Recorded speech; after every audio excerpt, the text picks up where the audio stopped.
Through the Gates of the Silver Key, Part 7. In that bizarre room in New Orleans, from which the old black servant had instinctively fled, the odd voice of Swami Chandraputra grew hoarser still.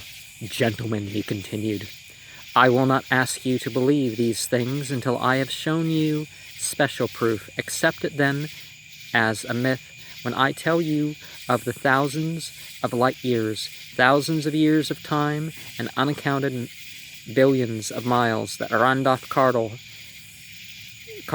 hurtled through space as a nameless alien entity in a thin envelope of electron-activated metal. He timed his period of suspended animation with utmost care, planning to have it end only a few years before the time of landing on the Earth in or near 1928. He will never forget that awakening. Remember, gentlemen, that before the aeon-long sleep he had lived consciously for thousands of terrestrial years amidst the alien and horrible wonders of Yadith. There was a hideous gnawing of a cold cessation of menacing dreams, and a glance through the eye plates of the envelope.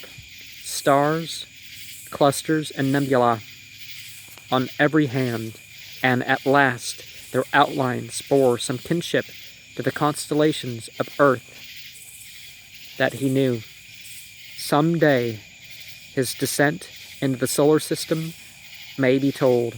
He saw Hynarth, Yugoth,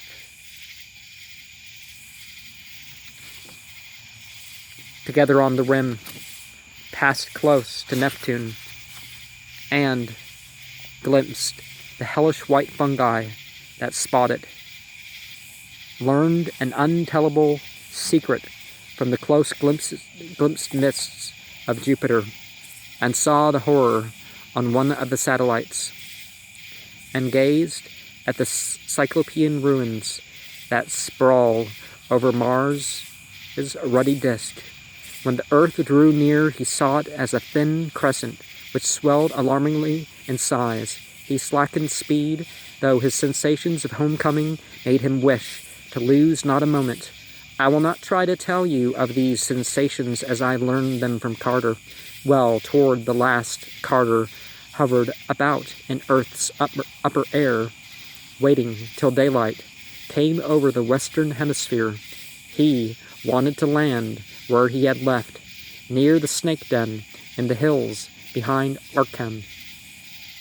If any of you have been away from home long, and I know one of you has, I leave it to you how the sight of New England's rolling hills and great elms and gnarled orchards and ancient stone walls must have affected him. He came down at dawn in the lower meadow of the old Carter place, and was thankful for the silence and solitude. It was autumn, as when he had left, and the smell of the hills was balm to his soul. He managed to drag the metal envelope up the slope of the timber lot into the snake den, though it would not go through the weed-choked fissure to the inner cave. It was there also that he covered his alien body with the human clothing and waxen max which would be necessary. He kept the envelope here for over a year, till certain circumstances made a new hiding place necessary. He walked to Arkham, incidentally practicing the management of his body in human posture and against terrestrial gravity, and got his gold changed to money at a bank. And he also made some inquiries, posing as a foreigner, ignorant of much English, and found that the year was 1930, only 2 years after the goal he had aimed at. Of course, his position was horrible, unable to assert his identity, forced to live on guard every moment, with certain difficulties regarding food, and with a need to conserve the alien drug which kept his Sakawa facet dormant. He felt that he must act as quickly as possible, going to Boston and taking a room in the decaying West End, where he could live cheaply and inconspicuously. He at once established inquiries concerning Randolph Carter's estate and effects.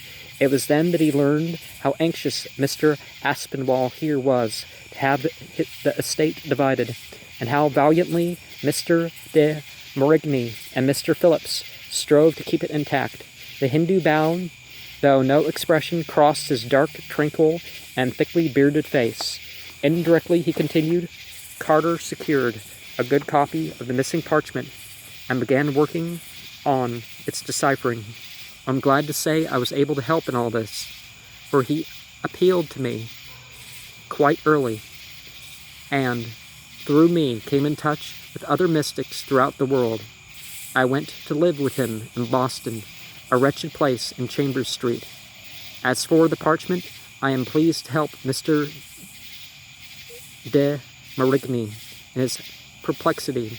To him, let me say that the language of those hieroglyphics is not Kal, but Relian, which was brought to earth by the spawn of Cthulhu countless ages ago.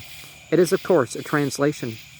There was a Hyperborean original millions of years earlier in the primal tongue of Tsathyo.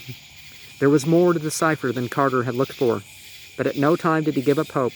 Early this year he made great strides through a book he imported from Nepal, and there was no question but that he would win before long.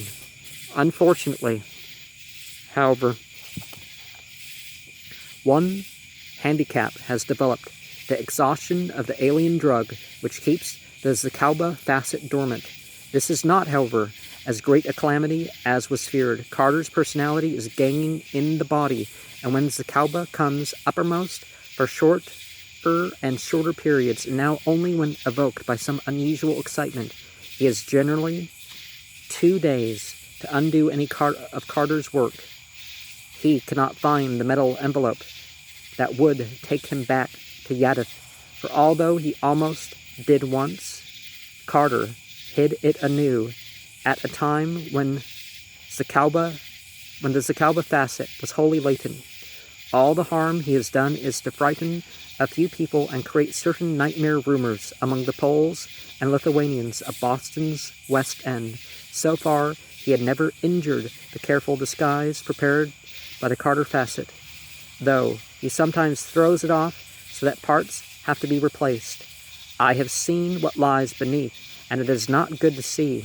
A month ago, Carter saw the advertisement of this meeting and knew that he must act quickly to save his estate. He could not wait to decipher the parchment and resume his human form. Consequently, he deputed me to act for him. Gentlemen, I say to you that Randolph Carter is not dead, that he is temporarily in an anomalous condition, but that within 2 or 3 months, at the outside, he will be able to appear in proper form and demand the custody of his estate. I am prepared to offer proof if necessary. Therefore, I beg that you will adjourn this meeting for an indefinite period.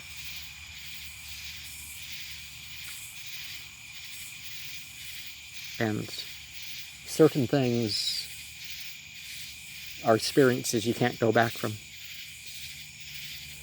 Certain experiences you can't explain to those who haven't had them. Well, you can be honest about them, but